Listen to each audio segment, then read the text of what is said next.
How's it going, everybody? Today I'm going to be doing a review video.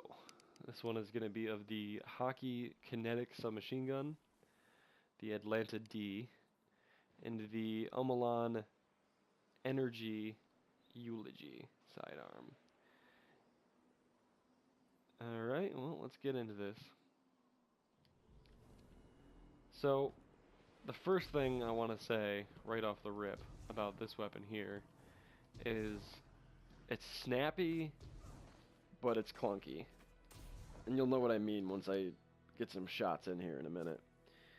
I like it a lot. It's a very good submachine gun for kinetic. And another thing I should mention, the common trend we're dealing with here today is this gun here and this gun here are both like family members, kind of like brothers, cousins to previous weapons from the Season 1 of Destiny 2.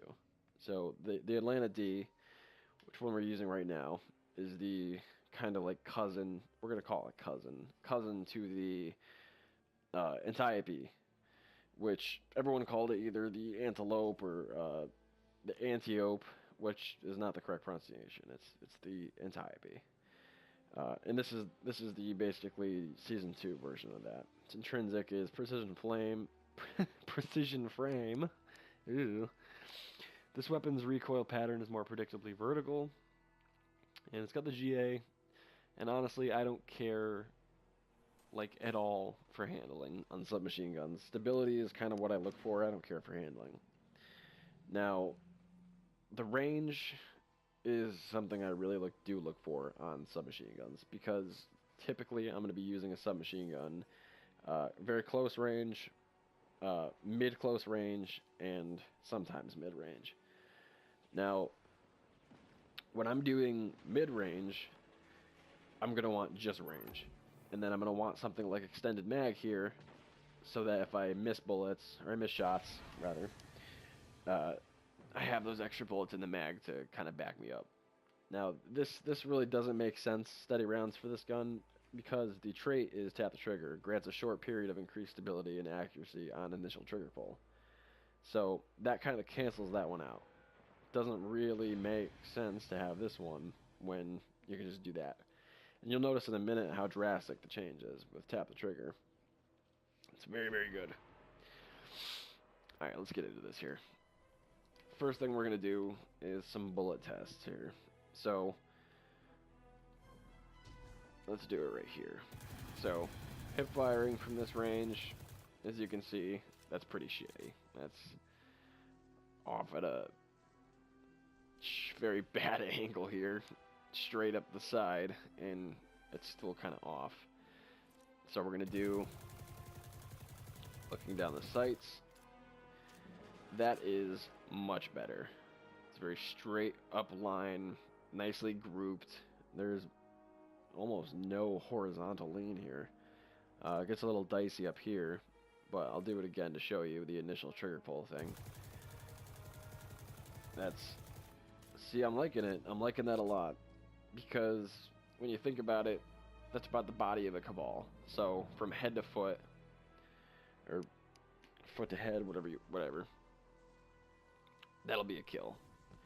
And if you actually want to see that, I'll go take on a Cabal right now, because another thing that's great about this weapon is it's pretty powerful.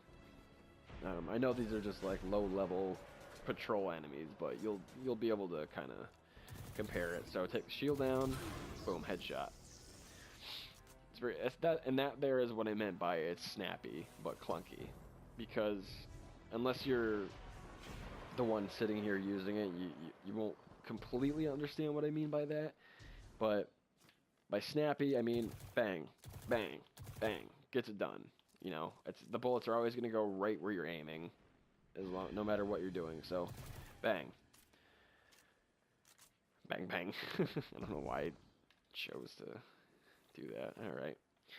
So, another thing is the clunky part of it. Now, that is, and you'll notice this a lot with basically every Hakke weapon, is the just overall clunky feel. They feel like they're just rattling your brain when you're shooting it. And even weapons like the Hakke scout rifles, that it's a single shot, it still feels like it's ka-ching, ka-ching, like you're shooting an M1 Garand. And that's not necessarily something you want from a scout rifle, but that's for another video. But yeah, as a Hakke weapon and a submachine gun no less, I give this weapon a B+. I'm not gonna give it an A because it does have its flaws and things like that. So yeah, B+ for the Hakke kinetic submachine gun, the Atlanta D. Now we're gonna move to the Eulogy. This gun is the cousin, as we're calling it, of the Last Hope. Now it's got intrinsic, well-rounded, reliable, fires a 3-round. Target SAS. Again, with a weapon like this, normally I would go with range, just because I'm all about ranged weapons. But the last time I used this, I tried to see how much like the Last Hope I can make it, and this setup right here is about as far as you're going to go. You're going to get the stability up to about there, which if you have it right here, this is literally the Last Hope. Even if you do this, it's still really the Last Hope, because with this weapon, stability isn't a huge problem. Like, you definitely feel the stability difference, but it's not that big of a deal. Plus, the high caliber rounds is really what puts it over the edge with being good for me than the Last Hope. And then Grave Robber, it's fantastic because, let me just show you something really quick. The way that I use my submachine gun and sidearms are, I like to get things done real quick. So I'll take enemies like this, a couple shots with that, and then finish them off. And see, I couldn't even do it with that one. Should have joined a strike or something. Alright, let's see here. See if we can get it to go with these harpies. Or this guy.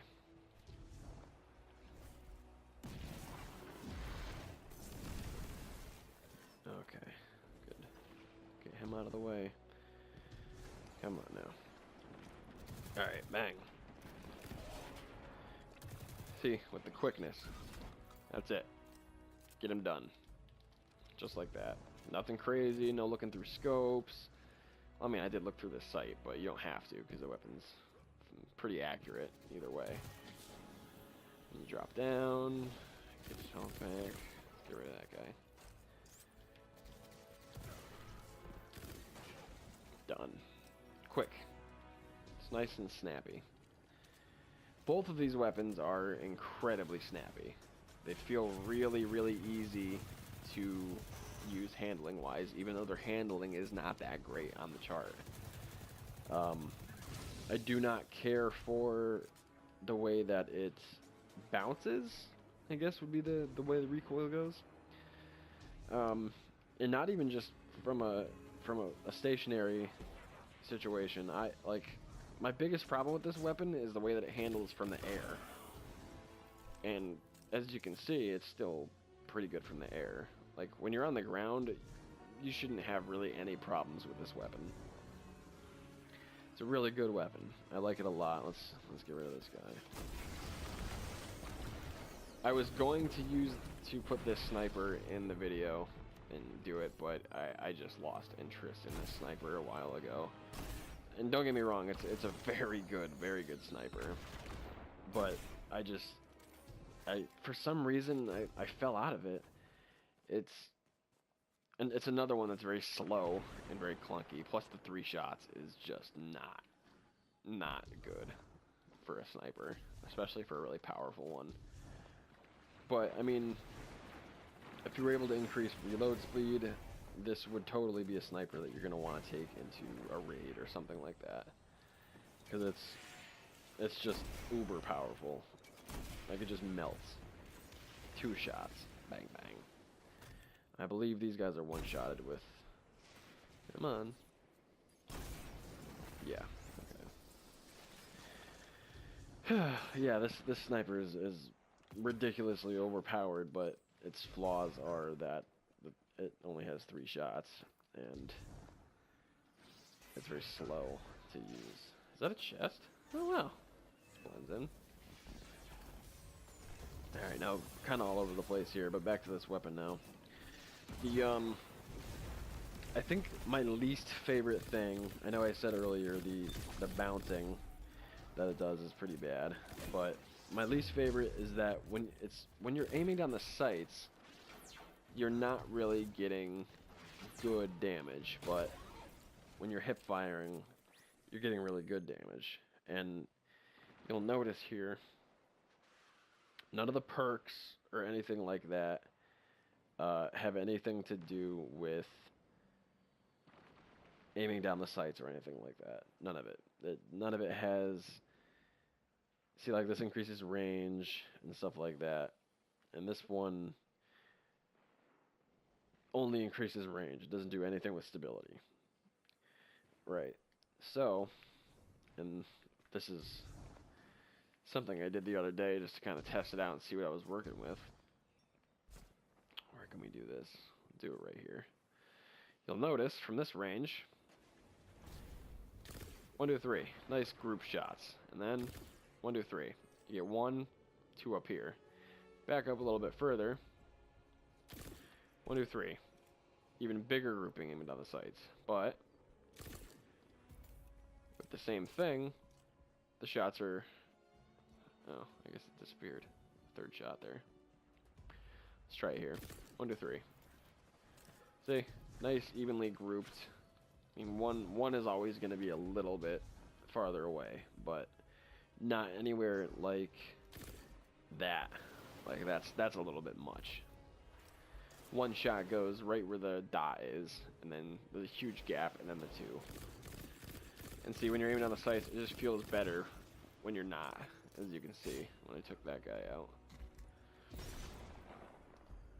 Not a huge fan of it.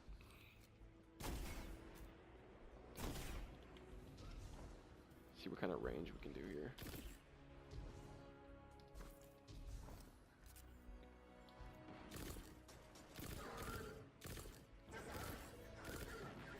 See, it's weird because it feels like you're a little more accurate when you are aiming down the sights from far away on an enemy, but you're not.